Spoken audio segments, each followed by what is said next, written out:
Welcome to MCBI-TV News. This is the November 2022 edition. I'm Ayani Hughes. Haircare brand Urban Hydration rounds out 2022 with an astounding year of expanded retail distribution. The brand, founded and led by owners Syke and Vontoba Terry, was founded in 2009 when Syke Terry had an idea for a natural body butter that would solve eczema and dry skin issues. Today, a variety of their skin and hair care products are sold in over 7,000 doors at Dollar General, JCPenney, Walgreens, Target, and more.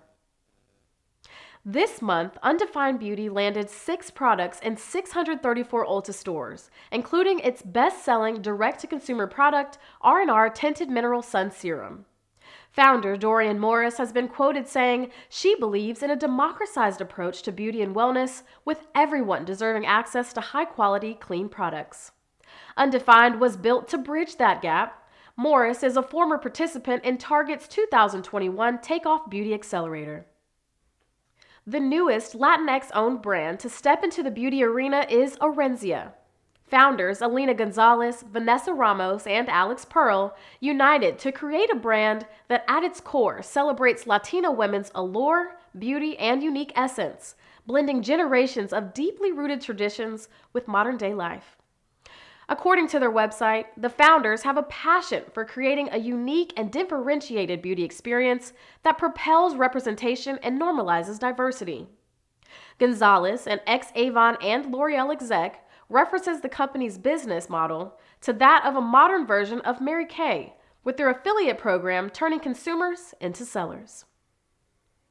This month, skincare brand Topicals closed $10 million in Series A funding, cementing founder Olamide Olowe as the youngest Black woman to raise more than $2 million in funding.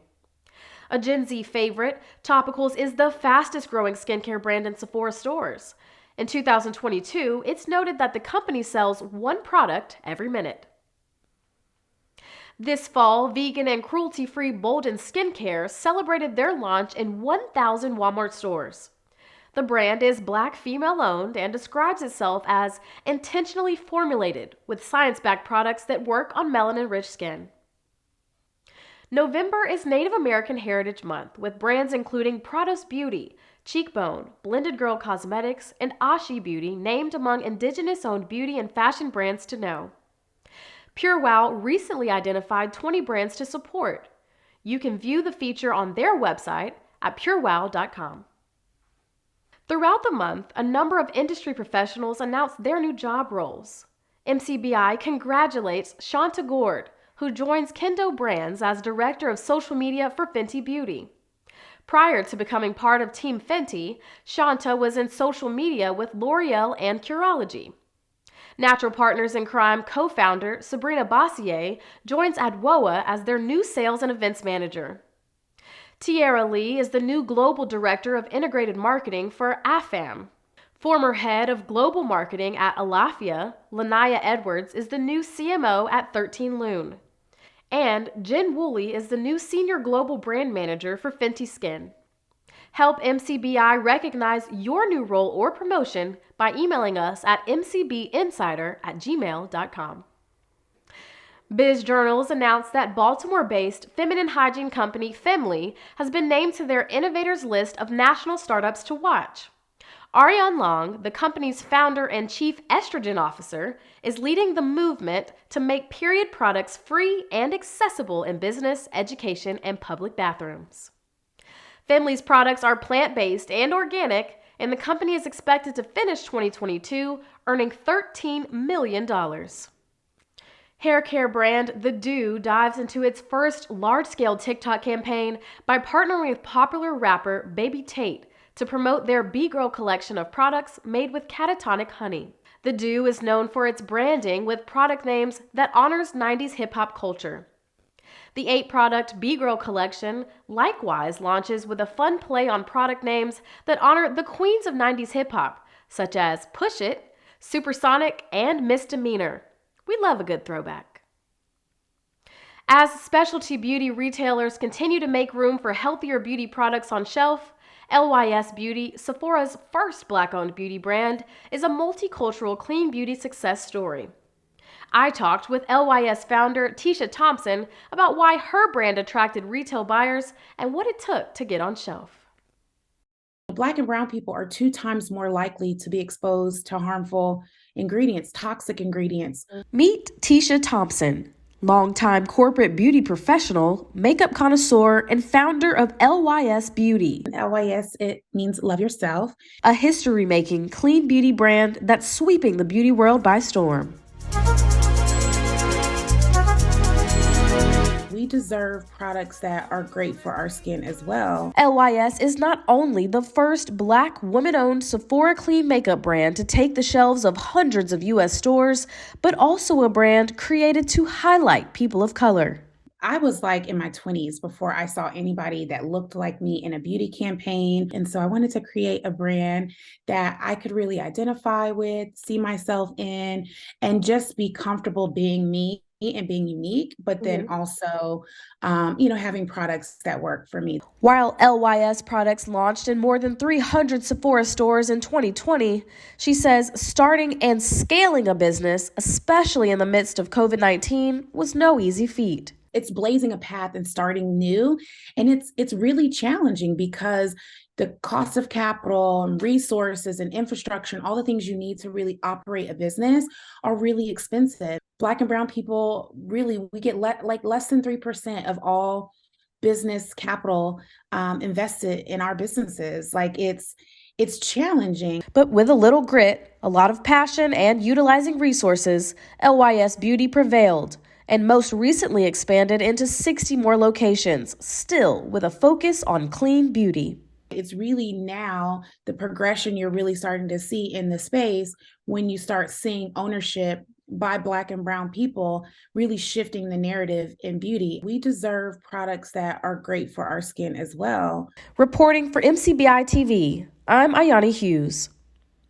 In other news, NNPA Newswire reports attorneys Ben Crump and Deandra Zimmerman have filed a lawsuit against beauty giant L'Oreal, along with other makers of chemical hair relaxers, claiming the use of hazardous ingredients in their products resulted in a woman's uterine cancer diagnosis. This following a National Institutes of Health report that shows women who used relaxers over a period of years were twice as likely to develop uterine cancer than those who did not. Dark and Lovely, Optimum Care, and Motions were among the various popular relaxer brands cited in the lawsuit. MCBI spoke with Atlanta-based attorney Jeremy White of the White Firm to unpack some of the specifics and implications of this suit. Jeremy, you've reviewed the 77-page lawsuit filed against L'Oreal and other defendants. Can you summarize for us what the allegations are and what the plaintiff has to prove? Sure. So first, the plaintiff threw the kitchen sink at the defendants in this complaint. So over half of the complaint addresses the history of Black women's hair in America, and how hair companies have marketed to this segment. And over half the complaint, part of that is also focused on the scientific research that implies a connection between chemical relaxers and cancer. So the common thread in the complaint is that phthalates make defendants' relaxers unreasonably dangerous. That's the key. There's the allegation that they are unreasonably dangerous to consumers. And so from there, the plaintiff consumer, in this case, Ms. Mitchell, she lodges numerous claims against L'Oreal and the other defendants. So for example, and I think this is in my opinion, the strongest argument, there's a claim for inadequate warnings and instructions. So a product can be unreasonably dangerous because of a failure to adequately warn of the danger. And that's what she alleges here. So the allegation is, if I had known that phthalates were related to cancer and that they are in this chemical relaxer, I would not have used it had I been warned. And I think that's the strongest claim in this lawsuit. But there's a claim for fraud that I think is worth noting, and it's a strong one, which is the the allegation that the defendants knowingly misrepresented the safety aspects of their products to Ms. Mitchell. So there's an allegation where she alleges that one of the defendants used marketing text that said safely elongates tight coils. And her argument is that was knowingly false because the defendants knew that the elongation of the tight coils was not safe. So it's a 15-count complaint. These are some of the highlights that plaintiff alleges and has to prove. Thank you. Now, I've already started seeing ads on Facebook from attorneys looking for consumers who have used relaxers and might be able to claim that they had a health-related issue as a result of the use. So what does this mean for all of the other manufacturers of chemical hair relaxers? What are the implications? Well, the implications are that it undoubtedly means that these other manufacturers can expect similar lawsuits against them. So, and I qualify this, a reasonable manufacturer of chemical relaxers would be preparing itself and not taking this lawsuit lightly.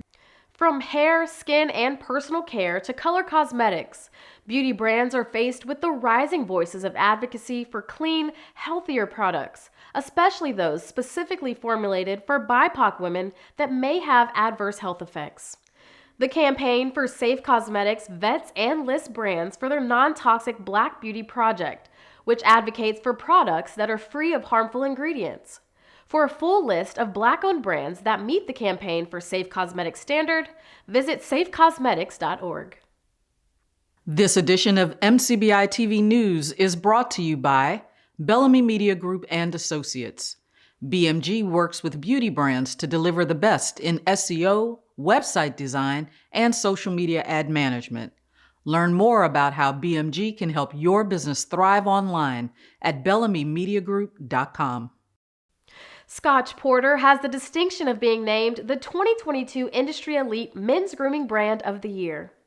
MCBI's Dwan White was joined by Scotch Porter's founder, Calvin Quallis, to talk about the brand's success, his advice on raising capital, and what's in store for Scotch Porter over the next few years. Here's a clip from that interview. You guys are doing something right that is attractive to retail buyers. So what would you say it is that helps what you're doing align with what retailers are looking for? So I'd say that we definitely built our brand around a mission that we're deeply passionate about, and really around helping our customers, feel and kind of show up as their physical and emotional best each day. It's honestly why I started the business many years ago, about 7 years ago. Like, I was in this search for wanting to feel my best, and I was stuck in a career, stuck in a job that I absolutely hated. And in searching to become my better self, kind of landed on Scotch Porter. And so that's been our mission, that we're deeply passionate about. We're very focused on day to day. And we don't just say it, but it's like actually felt by our customers. We over-index in serving men of color, but serve a broad base of customers. But the men that we over-index in serving spend disproportionately more on like personal care and grooming products and services than, say, the general market consumer. And this consumer provides incrementality to a retailer like a Target or CVS. This isn't the general market consumer that's coming in, walking into an aisle and swapping general market brand for another general market brand, right? This is incrementality, and the fact that he spends more and has a bigger basket size. This is all a plus for the retailer. So we bring in Scotch Porter brings in an incremental customer that spends more, is why I believe that there's value there. You can view the full interview here on MCBI-TV by clicking the Editor's Talk with Calvin Quallis. Beauty writer Jada Jackson recently identified skincare as the next big opportunity in multicultural beauty. With a number of BIPOC-owned beauty brands filling gaps in the marketplace with products uniquely formulated for melanated skin, newer players are emerging with sunscreens, moisturizers, acne and blemish control, anti-aging, and other products that address dermatology and protection issues for darker skin tones. You can read Jada's full article on the category, brands, and founders at VogueBusiness.com. To close this month's edition, here's a word from MCBI's editor, Dwan White. Just before launching Multicultural Beauty Insider last month, I participated in a panel discussion at a business conference and was asked, what exactly is multicultural beauty? The answer is simple, yet not so simple. In its simplest form, the term multicultural can be understood as the presence of cultural diversity relative to ethnicity or way of life, making multicultural beauty the presence and inclusion of diverse representations and expressions of beauty. What's not so simple is that the U.S. beauty industry has only recognized multiculturalism in this space within the past decade or so, and how it applies the term can be different depending on the issue. In the beauty industry, relative to people and businesses, multicultural is another way of referring to diversity of all kinds, with the inclusion of race, ethnicity, gender identity, sexual orientation, physical ability, and more. But when it comes to beauty products, multicultural can get very specific in that it's referencing products formulated for the personal care and grooming needs associated with the melanated population. Individuals who are Black and brown toned with curly and coily hair texture. So here at MCBI, our reference to multicultural beauty has to do with the products that are made for and marketed to melanated consumers, as well as company founders who are Black and brown and have created brands that can be used by consumers across a very specific or broad multicultural spectrum. During the panel discussion, my answer was considerably shorter than this, so hopefully this longer answer didn't confuse you. But I suppose this is more evidence that the construct of race makes multiculturalism a lot more complex than it should be. As you follow and engage with our content, you'll see how our multicultural beauty news, insights, and trends unfold. Thanks, Dwan, and thank you for watching the November 2022 edition of MCBI-TV News. Subscribe to this channel for our monthly news wrap-ups and to view more stories and full feature interviews. For breaking news and informative content throughout the week, follow Multicultural Beauty Insider on LinkedIn and Instagram. I'm Ayani Hughes for MCBI-TV News. Enjoy the holiday season.